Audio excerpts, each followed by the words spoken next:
Senhor esteja convosco. Proclamação do Evangelho de Jesus Cristo segundo João. Glória a vós. Era antes da festa da Páscoa. Jesus sabia que tinha chegado a sua hora de passar deste mundo para o Pai. Tendo amado os seus que estavam no mundo, amou-os até o fim. Estavam tomando a ceia. O diabo já tinha posto no coração de Judas, filho de Simão Iscariotes, o propósito de entregar Jesus. Jesus, sabendo que o Pai tinha colocado tudo em suas mãos e que de Deus tinha saído e para Deus voltava, levantou-se da mesa, tirou o manto, pegou uma toalha e amarrou-a na cintura.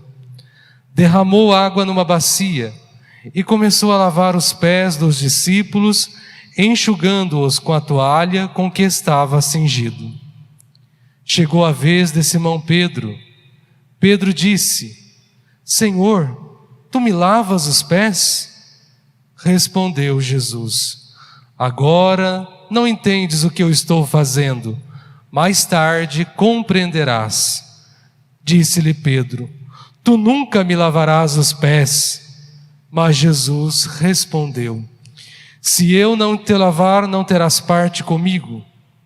Simão Pedro disse: Senhor, então lava não somente os meus pés, mas também as mãos e a cabeça. Jesus respondeu: Quem já se banhou não precisa lavar senão os pés, porque já está todo limpo.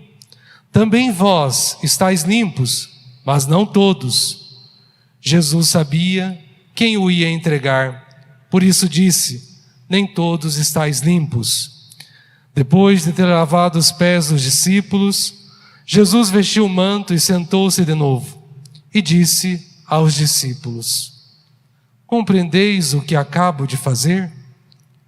Vós me chamais mestre e senhor, e dizeis bem, pois eu o sou.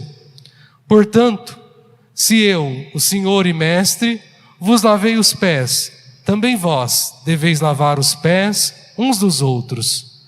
Dei-vos o exemplo, para que façais a mesma coisa que eu fiz. Palavra da salvação.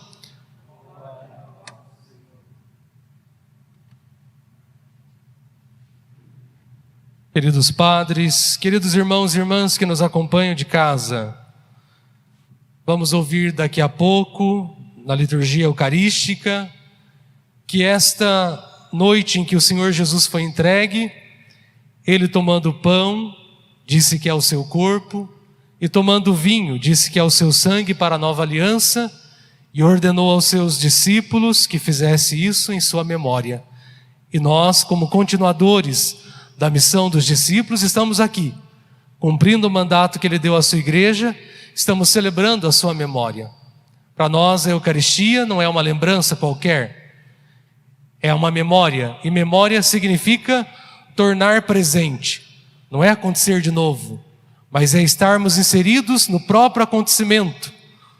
Ao celebrarmos a ceia do Senhor hoje, nós estamos inseridos na própria noite de Quinta-feira Santa, quando o Senhor Jesus foi entregue e quando Ele quis com os seus discípulos celebrar antecipando a Páscoa. Naqueles dias, os judeus celebrariam a noite pascal, na noite da sexta para o sábado. Mas Jesus antecipou a Páscoa com os seus discípulos, porque sabendo que na sexta seria consumada a sua missão, Ele seria crucificado e morto para o perdão dos nossos pecados. Ele, como Filho de Deus, como Senhor do tempo e da história, Ele antecipou para deixar para a sua igreja esse testamento do amor. A Eucaristia, como eu dizia, não é uma lembrança. Podemos fazer uma comparação. Me lembro de uma pessoa que eu gostava muito e que gostava muito de mim. Antes de morrer, ela quis me deixar um sinal da sua presença, da sua memória, para que eu lembrasse dela. Isso é uma lembrança. Mas a Eucaristia é muito mais que isso. Muito mais que essa mera lembrança. É presentificação. Cristo se faz presente. Todas as vezes que celebramos este mistério, nós podemos estar inseridos naquela própria noite em que o Senhor fez esse gesto de amor, dando-nos o seu corpo e o seu sangue. Isso é a Eucaristia. Presença real. Então, queridos irmãos e irmãs, assim como o povo judeu, nós ouvimos na primeira leitura, celebravam a Páscoa como a memória da libertação do Egito. Para nós cristãos, a Páscoa é a memória do sacrifício de Cristo realizado uma vez por todas na cruz. Esse sacrifício presente na Eucaristia. Jesus o celebrou com seus discípulos. Assim como no Antigo Testamento, o pai de família celebrava com a sua família e podia convidar os vizinhos mais próximos para celebrar a Páscoa. Jesus, como pai de família, não de uma família meramente carnal, de sangue, mas da família de Deus. Ele veio reunir a família de Deus. Agora, os laços que nos unem não são mais os meros laços do sangue, mas os laços da fé e da caridade. Então, celebrando com a sua família, os seus discípulos, a sua igreja, ele, antecipando a Páscoa, quis que a sua igreja tornasse presente para o mundo esse mistério de amor. Por isso, disse aos seus discípulos: aquilo que eu fiz, façais também. Dei-vos o exemplo para que vocês possam fazer também. Assim, queridos irmãos e irmãs, a ceia de Jesus acontece num ambiente profundamente familiar, num ambiente profundamente afetivo. A missa não é uma celebração legalista. A missa não é simplesmente cumprir rúbricas de missal. A missa é esta celebração afetiva de um testamento de amor, de uma celebração profundamente amorosa na qual Cristo se entrega a nós. Se nós lermos todos os discursos da ceia que estão no Evangelho de São João, a partir do capítulo 13 que ouvimos hoje, nós vamos perceber que o discurso de Jesus é afetuosíssimo. Ele chama os seus discípulos de amigos, de filhinhos. Jesus é muito afetuoso. E isso nos mostra a profundidade do seu amor. Agora percebamos uma coisa. Jesus é afetuoso, mas não emotivo. Não emotivista. Nós vivemos num mundo profundamente emotivista. Hoje as pessoas se doem por qualquer coisa. Uma crítica. Às vezes a pessoa se dói por um olhar. Às vezes a pessoa se dói, não é, por uma palavra qualquer que é dita. Nosso mundo hoje, as pessoas estão como cascas de ovo. Tudo afeta muito. As pessoas vivem afetadas por tudo. Não é só a pandemia que está afetando. A gente sabe que as pessoas hoje se afetam, né, por qualquer discussão, por qualquer desentendimento, qualquer pensamento diferente, qualquer discordância numa relação, as pessoas já estão profundamente afetadas. A celebração de hoje, a celebração do amor de Deus por nós, do amor de Jesus por nós, nos mostra que o amor, ele não é esse amor emotivista do mundo de hoje, como nós ouvimos nos discursos, nas redes sociais, na televisão, que toda forma de amor é justa, mas não é verdade, porque o amor há uma forma pura, há uma forma ingênua, há uma forma verdadeira. O amor sem a verdade é uma fantasia, o amor sem razão é uma loucura, o amor sem sabedoria é uma euforia, mas não é amor.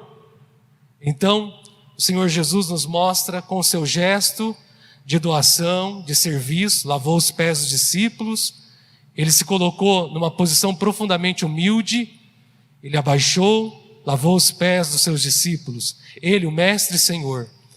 Então ele mostrou que o amor é esse serviço humilde, é essa doação afetuosa, é essa doação carinhosa, mas é essa doação verdadeira, em que não é apenas palavra e não é um gesto vazio, mas é um gesto verdadeiro de acordo com a essência do seu próprio ser. Nós fomos criados por amor, no amor de Deus, e no nosso ser ele imprimiu a essência do amor. Nós podemos amar verdadeiramente porque temos em nós a essência do amor, mas também podemos desviar o amor da sua forma original e bela por causa do pecado. podemos considerar qualquer coisa como amor, mas a decepção será grande se nós não buscarmos a forma verdadeira, a forma genuína de amor. Podemos quebrar a cara, podemos nos decepcionar muito, porque nós vamos nos contentar com qualquer coisa que não é amor. Vamos nos contentar com qualquer coisa que traz mera satisfação, que passa. Não é esse o amor que Jesus nos ensinou.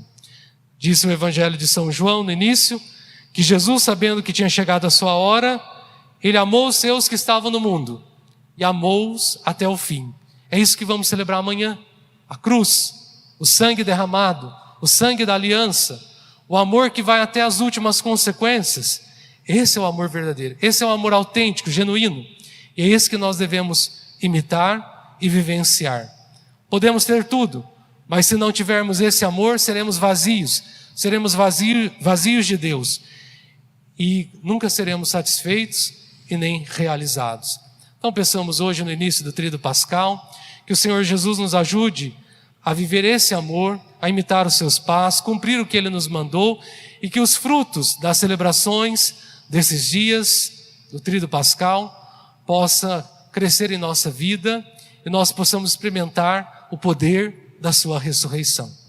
Louvado seja nosso Senhor Jesus Cristo.